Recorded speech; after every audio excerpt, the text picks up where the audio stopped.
It's time to present Scott DuPont to bring you another episode of Finance Your Movie with tips and strategies to help you get your money to tell your story. It's time! Okay, we're back with another episode of Finance Your Movie. This is a very unusual episode. I have with me today, it's an honor, Dr. Chris Whaley. And we're going to talk about the incredible true story of the Masked Saint and the amazing journey, how a multi-million-dollar movie came together. Welcome, Chris. Hey, Scott, what an honor to be with you, man. It's this is one of those that I've looked forward to. I've done hundreds and hundreds and hundreds of interviews, but this is one that I've really looked forward to with you. Well, I got to say it's truly an honor for me because I first saw, without even knowing you, I saw the movie, The Masked Saint. I didn't catch it in theaters. I caught it 2 or 3 years ago, and it was one of those true stories where my jaw dropped, and I was like, "Wow!" Like these are the real heroes that I hope to one day sometime meet. Kind of like the hurricane. I truly regret I never got to meet Reuben Hurricane Carter, although I did write Reuben Hurricane Carter a letter. And then I saw the movie again a week ago. I got the book coming to me in a few days, which I can't wait to read. And here we are talking. So before we jump in, I'm going to let you start with your story. Chris is not the typical guest for this show, and this is not the typical story of someone who is not a producer, not a filmmaker, found almost $4 million to get this incredible story told. But like I said, this is an honor. So Chris, why don't you jump in and initially tell us a little bit about yourself and your story, which I saw on the movie. Okay. Well, I grew up in the deep South, in Florida. My dad was a long distance truck driver. He had a third grade education. My mom was a Jehovah's Witness, and they were from South Alabama, moved to Central Florida, and so I grew up here, and I was the sickly kid in and out of the hospitals, uh, mostly with pneumonia. In the fourth grade, I had polio, viral encephalitis. I was in the hospital 3 months. Had to learn to walk all over again. And then after that, back in the hospital with pneumonia. But I had a wonderful, godly doctor who refused to let me give up. And he sent me to this big clinic in Central Florida. And they found out that I was allergic to just about everything, and that's why my immune system had not kicked in. So they put me on medication, and suddenly things started to change. I started to put on weight. I was no longer the skinny little kid. I started putting on weight, and this doctor got me going to the gym, working out with weights, doing cardio and stuff like that. And I really took to it. I love working out in the gym. I still love working out in the gym, and things just continued to change with uh, my body. Met a young lady when I was 16 years old who knew exactly what she was going to do. She wanted to be a high school math teacher, and she was going to go to college. I had never planned to go to college. I majored in lunch in high school. And so I followed her down to this college. My life changed there. That's where I became a Christian, where I felt the call of God on my life. We graduated together, moved back to Central Florida, and I'm working out like a madman every day. I'm waiting to be called by a church. My wife is teaching high school math at her alma mater. And one day I'm looking in the newspaper in the sports section, and there was a big ad that said, "Wanted professional wrestlers." And I jumped up out of my seat, took it over to my wife, who was grading papers. And I said, "Look at this." And she kind of rolled her eyes and went back to grading papers. But I packed a bag. I drove over to Tampa, Walked in the gym, and there was the great Malenko, who was a real villain whenever I was growing up, but he trained a lot of professional wrestlers, and I was one of them that he trained. I was hooked on it the moment that I walked in. I became a professional wrestler, wrestled some of the biggest names in the business, and then including the rest, Reaper, right? yep. Well, yeah, the Reaper. I wrestled the Undertaker. I wrestled the Ultimate Warrior, the Freebirds, a bunch Wow. of a lot of different guys that people from my era, and just was living my dream. Wrestling was my dream, but my calling was ministry. So when I graduated from seminary in 1988, after years in professional wrestling, at the age of 33, I became a pastor. And so I went to my first church. They teach you a lot of great stuff in seminary. I mean, I learned Greek, I learned Hebrew, I learned, church history, New Testament, Old Testament. You learn all of that, but nobody teaches you how to be a pastor. So I go to my first church, and I'm dealing with people who are being abused physically and a lot of other ways. One of them being a young lady who was being abused by her husband. And so I went to see this guy who was abusing his wife. I just showed up at his house, and I said, I came by to see how you would do against somebody who was able to fight back. And so I invited him out. We danced in his front yard, and that was the beginning of the Masked Saint. I had, I don't know how many episodes of dealing with people more as a professional wrestler than as a pastor. And after all of these episodes happened, I thought this would make a great series on TV. I was a big Michael Landon fan, and I didn't think there was anything good and moral on TV like it was when he was alive. And so I wrote the book, The Masked Saint, and then the book was. Uh, I had a movie producer contact me who had gotten a hold of the book, had another movie producer contact me, And that was and Kim Dawson. yeah, Tim Dawson was first, and then Cliff McDowell, who eventually was the producer of The Masked Saint. He called me in February of 2013. I was on my way to the gym, and he said, "Are you sitting down?" And I said, "Yep."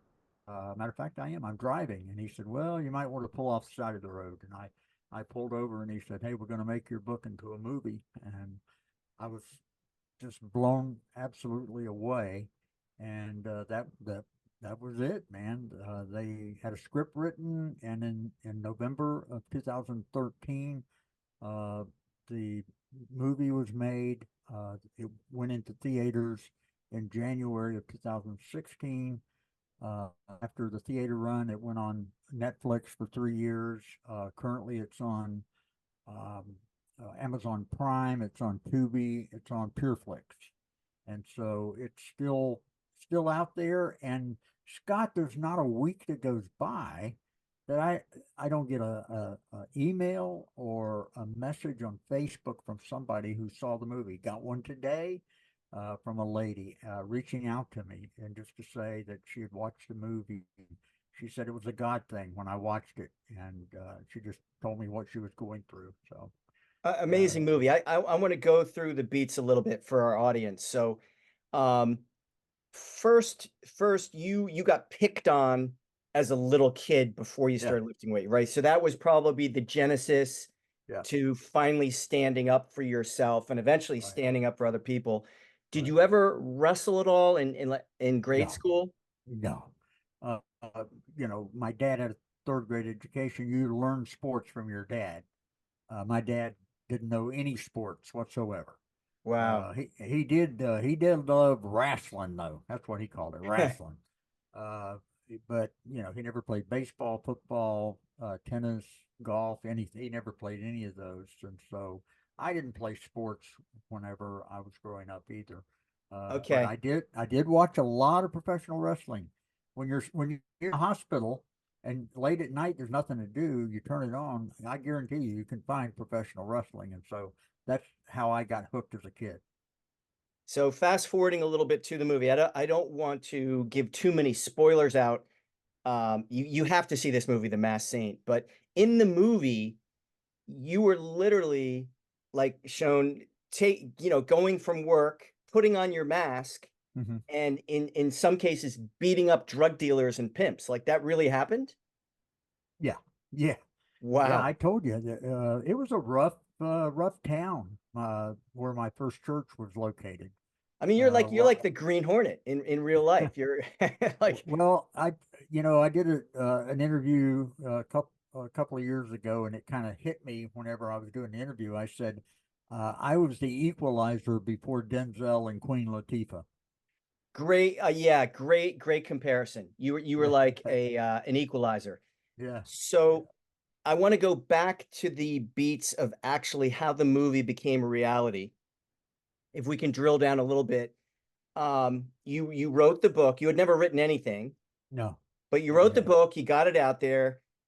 Were you praying, or were you like thinking to yourself, how can I get this made to a movie? Was there any energy you threw out to the universe? Because movies just don't happen. Like, No, no. Actually, I was hoping for a TV series. Kim Dawson was the one who was the first one to say, let's make it into a movie, and then Cliff McDowell. and But how did you connect with Kim Dawson? Because I remember him from Universal Studios Florida. Anyone in our audience listening, he is the guy who created and produced first the three, the Teenage Mutant Turtles. right, right. I He, mean, what a franchise yeah, that, and he's done a lot of other successful movies since then. yeah. So, did he read the book? Did he hear about the story? How did you guys connect?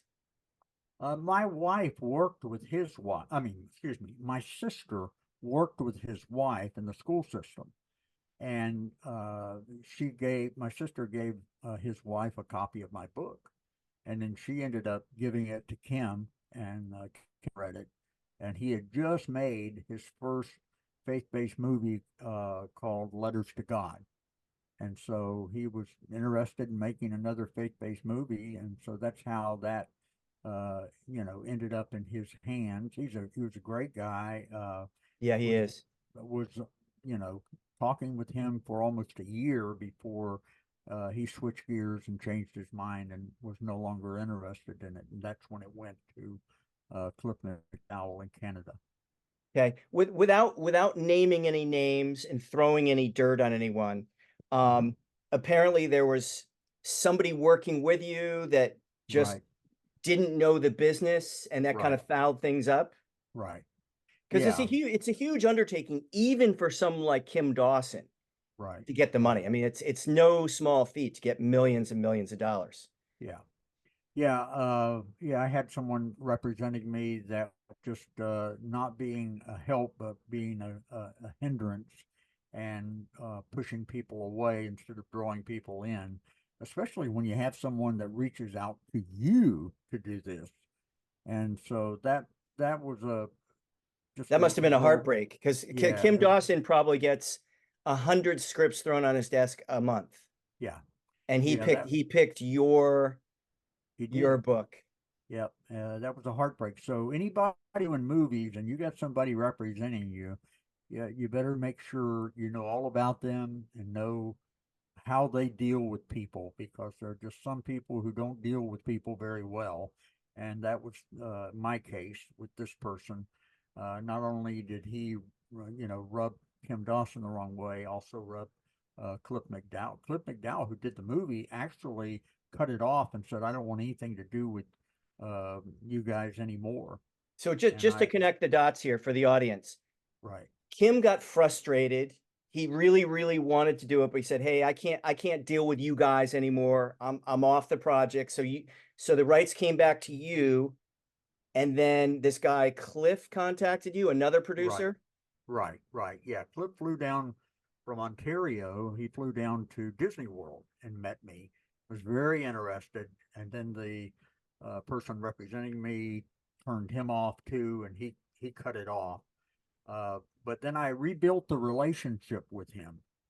That's another thing. Just because somebody turns you down once doesn't mean that you're not going to be talking to them again. So you don't want to burn your bridges with people. Ever. Keep those bridges strong. And so I rebuilt the bridge with him, not even, with the understanding that he would do the movie, but we just, really became very close. And of course, he was looking for people to promote financially the movie. Found someone who said that they wanted to do it. And Cliff is the guy that went out and got the money. And then, of course, making it in Canada, he's very familiar with all of the tax incentives and all of the, stuff that Canada does because they want movies made there.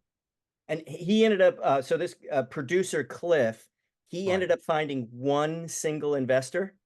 Yes. Amazing. One investor. Wow. Yeah. Wow. Yeah. Yeah. I think he was a hedge fund guy. So. Okay. Yeah. Lucky you and lucky Cliff. I mean, that's amazing when that happens. But it's such an incredible story. I'm so glad it finally got told. Yeah, and let me say this too, Scott. All of this started in 2009, and then the movie was made in 2013. The movie was in theaters in 2016. So you had 7 years there where this process just had all kinds of ups and downs and ins and outs, but ultimately got made after 7 years. So if there's any people out there saying they want to make a movie and they're hoping they're going to get it done in 1 year, that might happen. On a low budget, that absolutely can happen, but not on the scale we're talking about. You, I mean, you had Roddy Piper was right. One of the main characters. I mean, amazing cast. Right. Yeah. Roddy was awesome. He was awesome. With real wrestling scenes and stunt doubles and you didn't have hundreds of thousands of audience members for background, but you had a few background. It looked like a very, very decent production, high quality movie. Yeah. If you remember the very, very first wrestling scene where I get my leg broken, yes, that was filmed in a big hockey arena, and it looks like the arena is full, but it wasn't. It was amazing how they did that. And, because they had not only people, but they had a lot of dummies in the crowd too to fill up. The blow ups or the cutouts. Yeah, they had a lot of that too. Yeah, what was it like as an individual being on the set with 100+ people, all the crew, the cast, the extras, telling a story about your life? It must have been surreal. It was very surreal, very humbling, very humbling. And I remember, Canadian weather. It was so cold when they were making the movie, and the stuff that was filmed outside, it was raining, and they had a tent over the director and his cameras, and there were people inside the tent. He turned around and saw my wife and I standing there with an umbrella, and he got on his microphone. He said, bring Pastor Whaley and his wife director chairs and put them under the tent. And I stood there listening to this, and then immediately a couple of people showed up with director's chairs and sat them down, and he turned around and he said, please, he said, sit down right here. And so, they treated me like royalty while I was there. It was just, amazing to go through that whole process. Wow, what an amazing story. So, a couple of takeaways I learned from your experience is tell everybody you run into, and I guess your wife was telling everybody as well, your script, your story, because you never know. This was like you were telling your wife told a coworker, the coworker told her husband, who ended up being a big producer at Universal Studios. Right. Yeah. I mean, you got to tell everyone. Yeah, your my sister. I'm sorry. Yeah. Okay. My sister. But But my wife was telling everybody, my kids were telling everybody, uh, anybody that would listen, hey, you need to read this book, and you need to help us get this made into a movie. And I mean, yeah, by all means, talk to anybody and everybody. And matter of fact, talk to them one or two or three, 4 or 5 times. Don't give Yes. up. Yeah, don't give Yes. up. So that was kind of takeaway number one. And then number two, after hearing the horrific story of somebody who was representing you or working with you, two things: make sure they have experience Mhm. raising money or working with producers, or have, make sure they have some film movie experience, which this guy didn't, or this girl didn't. No. Yeah. And then number two is just be real sure you know who that person or people are, because Right. that wasted 2 or 3 years of your life. Oh, it did. It did. Yeah, you need to be absolutely sure that you vet everybody that you've got around you when it comes to doing something like this, because yeah, you want to put your best foot forward with everybody, and you certainly don't want to tick people off while you're trying to get this thing done. You want to make sure that you're uh, doing everything you can to work with people and to, work with the process of getting it done and not giving up. And then the third takeaway I got, which I think is very valuable for any filmmaker, is Cliff, the second producer, said, no, I can't work with you guys. And you just said, hey, I'm not going to take no. You circled back, and eventually he said yes. Yeah, yeah, and we're still friends. Matter of fact, he works in your neighborhood. He is now the head of some kind of special effects company there in Los Angeles. They do, special effects for movies and things like that. So, but I still talk to him. Talk to him today, as a matter of fact. I had a Christian television network that wants to show The Masked Saint on their network, and so they contacted me and said, how do we go about getting the okay to, put this movie on? Of course, I called Cliff, and Cliff said, you need to call this person. And so we still have friends. He comes to Florida about every year, stays with me and my family, and my wife and I have gone to Toronto and stayed at his house, and it's just good to make those relationships and to keep them strong. Awesome. Awesome. Um, One thing I forgot to ask, at what point in your life did you decide to write you had already kind of become the equalizer, this superhero, you're doing the church thing. At what point did you decide, hey, I've never written a book, but I should start writing a book? Yeah. I was so intimidated about the whole process that I was trying to get a ghostwriter. Now, in those days, that was not easily done. Today, there are ghostwriters everywhere. They advertise on Facebook. I mean, if you want to write a book, I guarantee you can find a ghostwriter very easily. But And probably a lot I more expensive back then. yeah, yeah, probably. But it just did not work out.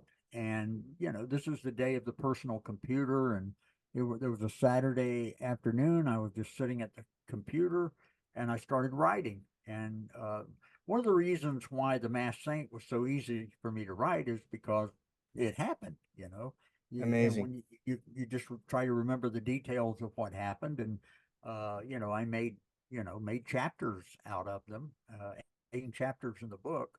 So it was just, an easy book to write compared to my other two that I've written. But it was, something that took about 2 years, I think, for me to finally get it all together. And then of course you go through the whole publishing process, which is another headache. But you got it done. Got it I, done. I Yeah. got my book coming in a few days. When I get excited about a movie, I can't wait to jump into the book, because I'm sure there's much, much more detail in there that Yeah. you Oh, couldn't yeah. capture in 110 minutes.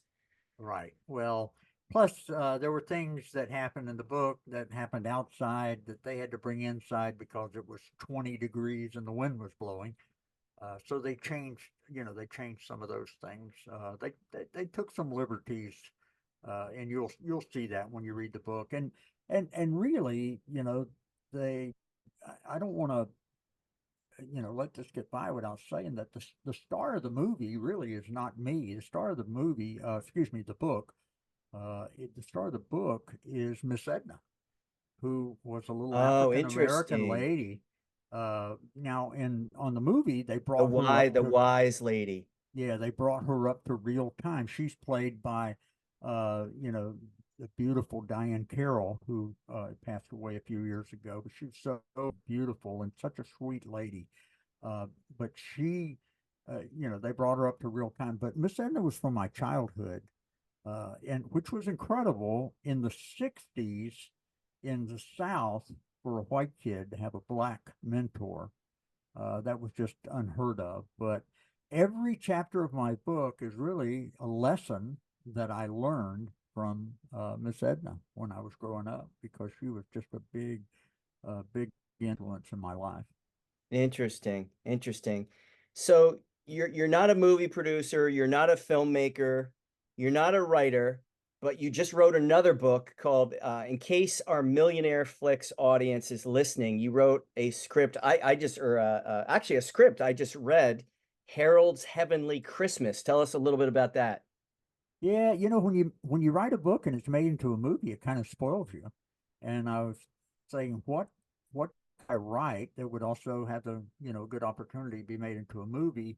My wife and I are we're big Hallmark fans, and so the Christmas movies start coming on the last week of October, and they play 24/7 through the first week of January. So that's the last week of October, November, December, and the first week of January. They also play those movies every Friday night, and they also do Christmas in July. During the month of July, they play those movies 24/7. And so I had a great idea for a Christmas book that could be made into a movie, and so I wrote it. It's called Harold's Heavenly Christmas, and Harold really is the new Clarence. If you love It's a Wonderful Life and you love Clarence, you'll love Harold's Heavenly Christmas because Harold is the new Clarence. And it's just a great feel good movie that can be made. I mean, the book is great. The script is wonderful. I thought the script was wonderful, and I'm glad that you liked it. Just Remind now I'm remind going. me of a Frank Capra movie. I mean, Yeah, it was just so wholesome, so positive, had a lot of great messages. yeah, yep, You feel really, really good and upbeat at the end of the story. yep, yep. And I'm, hoping one day I'm going to find that person who wants to get this made and comes up with the financing for it. And Well, you you and I can talk offline about that. I think the first step that you need to do is to get a handle on the budget yeah, and figure out if this is going to be a 1.5, $2 million thing that maybe you can get a company. And I'm not the right guy to do this, but right, someone who can pitch it to Hallmark, some of the streaming giants. So that way, if there's any way by a miracle, it could be done a lower budget. Maybe this is something you can finance yourself. But anyway, I wish you all the best. If anyone thank from you. Millionaire Flicks is listening, it's called Harold's Heavenly Christmas. And what's the best way if the audience wants more information or to contact you or follow you? Do you have social media? I do. I'm on Facebook. I have 5,000 friends, so some of them drop off, and when somebody drops off, then I can get a new friend request. But unless somebody drops off, I can't. But you can follow me because I have other. There's Chris Whaley, the Masked Saint. There's the Masked Saint book, Harold's Heavenly Christmas, and Mr. President, which is my third book. But you can follow on any of those. But the best way is you can go to my website, which is Masked, that's MASKED, themasksaint.com. You can contact me on themasksaint.com. All of the books and t-shirts and everything are available on there too. And I love hearing from people. And I do respond. There's not a person that calls me that I don't respond to. So I look forward to anybody that wants to ask me any question. Great. We'll put that themaskedsaint.com in the show notes. Check out the movie on Amazon, Tubi, some other platforms. You'll see it. And then what's the best place to get the book? Best place is Amazon. Just go to Amazon. If you want an autographed copy, you can go to my website, but you can probably get the cheapest as far as the book goes on Amazon and get it the cheapest and the quickest, which is what most people want. Hey, can Awesome. I say something to you, Scott? Absolutely. You know, you're serving an unbelievable purpose because there's so many people in the movie business that are trying to get into the movie business, trying to get their film made. And to have someone like you is a great resource, is just a godsend for a lot of people. And I know that you're scratching an itch that a lot of people have. And I just appreciate everything that you're doing, and you continue to wow your world by doing what you do. Thank you so much. It's an honor coming from my hero, the Masked Saint. A little bit of Equalizer, Rocky, and Green Hornet, all into a real person. Thank you for saying that. And the reason I wanted to have you on, Chris, was you have no background at all. Like this was just amazing, but you told enough people, you wrote the book, you never stopped, and the movie got made. So you're an inspiration. Yeah, it was a God thing. It really was. Awesome. Thank you so much, Chris Whaley, the Masked Saint. It's time! There's never been a better time to make your own film. And if you have a dream project you're excited about and 100% committed to getting it funded, go to financeyourmovie.com, click on the green telephone, you'll see our calendar and find an open spot. We'll do a one-on-one call, which will be the best hour you've ever spent getting clarity and strategy towards financing your movie.